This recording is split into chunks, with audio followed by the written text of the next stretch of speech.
ஆண்டவராகிய இயேசு கிறிஸ்துவின் நாமத்தினாலே இந்த நல்ல சந்தோஷமான இந்த 100 days 100 நாட்கள் இந்த ஜெபத்திலே இந்த முதல் நாளிலே கலந்து கொண்டிருக்கிற உங்கள் ஒவ்வொருவரையும் ஆன்லைன் மூலமாகவும் கலந்து கொண்டிருக்கிற அத்தனை தேவனுடைய பிள்ளைகளையும் நான் வாழ்த்தி நான் உங்களை ஆசீர்வதிக்கிறேன்.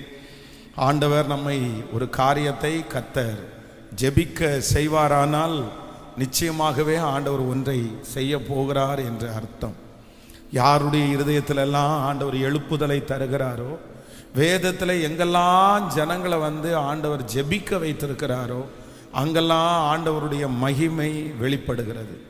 கர்த்தர் ஒரு அற்புதத்தை செய்கிறதற்கு முன்னாடி, ஆண்டவர் ஒரு மனிதனை பயன்படுத்துவதற்கு முன்பாக அவர்களை என்ன பண்ணுவார்னா அவரோடு அவர் இணைக்கிறார்.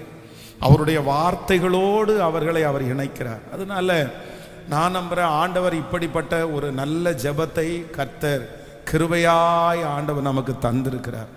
அதனால ஆண்டவர் நம்ம மேலே ஒரு பெரிய திட்டத்தை வைத்து பெரிய நோக்கத்தை வச்சு நம்ம ஆண்டவருடைய சமூகத்தில் நிறைய மாறணும், நிறைய உருவாக்கப்படணும். அந்த ஒரு நோக்கத்திற்காகவே கர்த்தர் இந்த ஜெபத்தை கர்த்தர் ஆரம்பிக்க கர்த்தர் கிருபை செய்திருக்கிறார். இந்த ஜெபம் நடக்க நடக்க ஜெப தூபங்கள் ஆண்டவருடைய சமூகத்தில் ஏறெடுக்க நான் நம்புகிறேன் எவ்வளோ பெரிய சத்துருக்களை ஆயுதமாக இருந்தாலும் அது ஒன்றொன்றாய் தரமட்டம் ஆகிறதை நம்முடைய கண்கள் காண போகிறது. ஆமே, நாகமான் அந்த ஆற்றில் போய் ஃபஸ்ட்டு டைம் குளித்து முங்கி எந்திரிச்சு தன்னுடைய தோலை பார்க்கும்போது அது ஏற்கனவே இருந்தது போல அது குஷ்டரோகமாக தான் இருந்துச்சு. ஆனால் வேதம் சொல்லுது, தொடர்ந்து ஆண்டவருடைய வார்த்தையை அவன் முழுவதுமாய் கீழ்ப்படுகிற வரைக்கும் அந்த கடைசி டைம் முங்கி எந்திரிக்கும் போது வேதம் சொல்லுது அவனுடைய சரீரம் பச்சை குழந்தையினுடைய சரீரத்தை போல மாறிச்சாமா. அதனால் நம்ம மாற மாற நம்ம ஒப்பு கொடுக்க நம்ம சரியாக ஆண்டவர் நிச்சயமாய் அற்புதங்களை செய்கிறதற்கு கர்த்தர் வல்லவராக இருக்கிறார். நம்ம முதல்ல கர்த்தர் ஆண்டவர் ரெடி பண்ண போறார். எப்போவுமே ஆண்டவர் நம்மை ஆயத்தப்படுத்தி நம்ம ரெடி பண்ணி அதற்கு பிறகு கொடுக்கிற ஆசீர்வாதம் தான் அது நிற்கும், அது தங்கும்.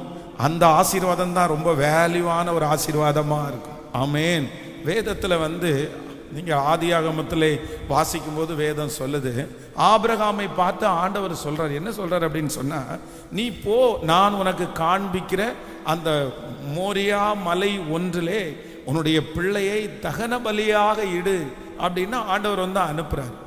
ஆபிரகாம் அந்த இடத்த விட்டு அப்படியே கிளம்பி போகிறாரு. ஆனால் அவர் ஆரம்பித்த உடனே அந்த மலையை அவர் கண்டுபிடிக்கல. வேதம் சொல்லுது அவர் டிராவல் பண்ணி 3 நாட்கள் பிரயாணம் போனதுக்கு பிற்பாடு தான் என்ன கண்டுபிடிச்சார் அப்படின்னு சொன்னால் அந்த மலையை அவர் கண்டுபிடிக்கிறார். அப்போ ஆண்டவர் ஏற்கனவே சொல்லிட்டார்.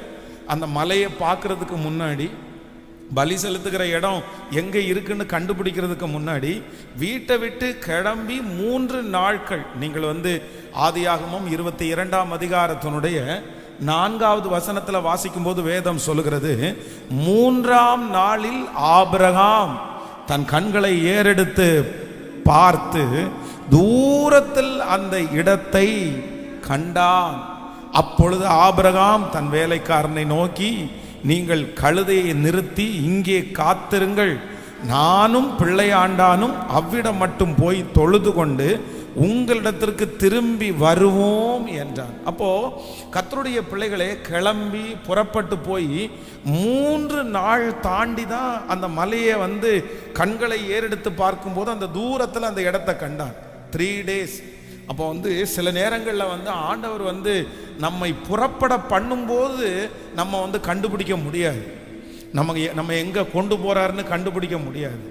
ஆரம்பத்திலேயே ஆண்டவர் நமக்கு கொடுக்க போகிறத கர்த்தர் காண்பிக்க மாட்டார். ஆனால் ஆண்டவருடைய பிள்ளைகள் என்ன பண்ணணும்னா விசுவாசத்தோட புறப்படணும், விசுவாசத்தோட காலடி எடுத்து வைக்கணும். அப்படின்னா ஆண்டவருடைய அற்புதங்கள் உடனே அப்படின்னா ஜெபிச்ச உடனே ஃபர்ஸ்ட் டேவே அப்படி இல்லை. சில காரியத்தை ஆண்டவர் எப்படி நமக்கு தருகிறவர் அப்படின்னு சொன்னால், கண்டிப்பாக ஆபிரகாமுக்கு 3ஆம் நாளிலே அந்த இடத்தை கண்டது போல நம்மையும் ஆண்டவர் இந்த ஜெபம் முடிகிறதற்குள்ளேயே அந்த அற்புதத்தை நிச்சயமாய் கர்த்தர் காண பண்ணுவார். ஆனால் நம்ம சோர்ந்து போயிடவே கூடாது, நம்ம மனம் தளரக்கூடாது. அதனால ஒரே நம்பிக்கை என்ன அப்படின்னா, உம்மாலே அல்லாமல் வேறு ஒருவராலையும் ரட்சிப்பு இல்லை. அவர் ஒருவர் தான் நமக்கு விடிவெள்ளி நட்சத்திரம், அவர் ஒருவர் தான் நமக்கு அற்புதம் செய்கிறவர். அதனால ஃபர்ஸ்ட் இந்த ஜெபத்தை ஆரம்பிக்கும் போது நம்ம என்ன தீர்மானம் எடுக்கணும் அப்படின்னு சொன்னா, ஆண்டவரே நான் புறப்பட ஆரம்பிக்கிறேன், நான் ஜெபம் பண்ண ஆரம்பிக்கிறேன், நான் விசுவாசிக்கிறதற்கு ஆரம்பிக்கிறேன், நான் நம்ப ஆரம்பிக்கிறேன். ஆனா எனக்கு ஒன்று தெரியும், ஆபிரகாம் எப்படி அந்த ஸ்தலத்தை பார்த்தாரோ அதே போல எனக்கு இருக்கிற அற்புதத்தை நிச்சயமாய் நான் இந்த பலிபீடத்திலிருந்து தீர்க்க தரிசனமாய் சொல்லுகிறேன். கர்த்தர் ஆபிரகாமை காண பண்ணினது உண்மையானால் நம்மையும் காண பண்ணுவதற்கு கர்த்தர் வல்லவராய் இருக்கிறார். ஆமென். அப்படியே முழங்கால் படியிட்டு கர்த்தர் சமூகத்தில், தேங்க்யூ ஜீசஸ், நீ நல்லவர் நல்லவர், நீ நல்லவர் நல்லவர். தேவரீர் நீர் சகலத்தையும் செய்ய வல்லவர். நீர் செய்ய நினைத்தது ஒன்றும் அது தடைபடவே தடைபடாது. சொல்லுங்க, தேவரீர். எல்லாம் ஸ்பீக்கர் ஆன் பண்ணு. தேவரீர் நீர் சகலத்தையும் செய்ய வல்லவர். நீர் செய்ய நினைத்தது ஒன்றும் தடைபடாது தடைபடாது. நீர் செய்ய நினைத்தது ஒன்றும் தடைபடாது.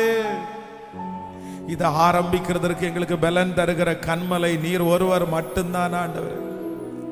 நாங்கள் வெறுமையாய் போகாதபடி, நாங்கள் வெட்கப்பட்டு போகாதபடி, ஆண்டவரே ஒருவர் கூட அவமானப்பட்டு போகாதபடி அற்புதத்தை செய்வதற்கு நீர் கடந்து வருகிறதற்காக நன்றி ஆண்டவரே. ஹல்லேலூயா. நன்றி நன்றி நன்றி நன்றி நன்றி நன்றி. உங்களால கூடும், உங்களால கூடும். என்னுடைய இயலாமையில நீங்க செயல்படுவீங்க.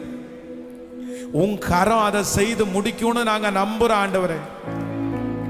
எங்களுடைய இயலாமையில நீங்க செயல்படுவீங்க, உங்க கரம் அதை செய்து முடிக்கும்னு நாங்க நம்புறோம்.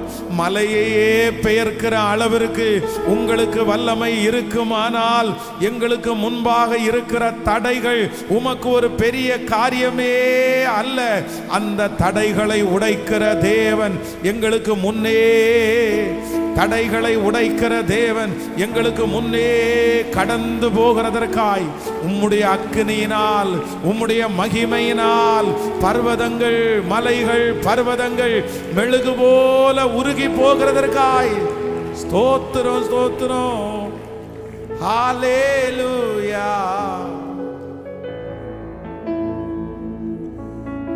ஓ என் இயலாமை நீர் செயல்படுவீர், நீர் செயல்படுவீர். உங்க கரம், உங்க கரம், உங்க கரம், உங்க கரம். நன்றி நன்றி. ஓ நன்றி அப்பா,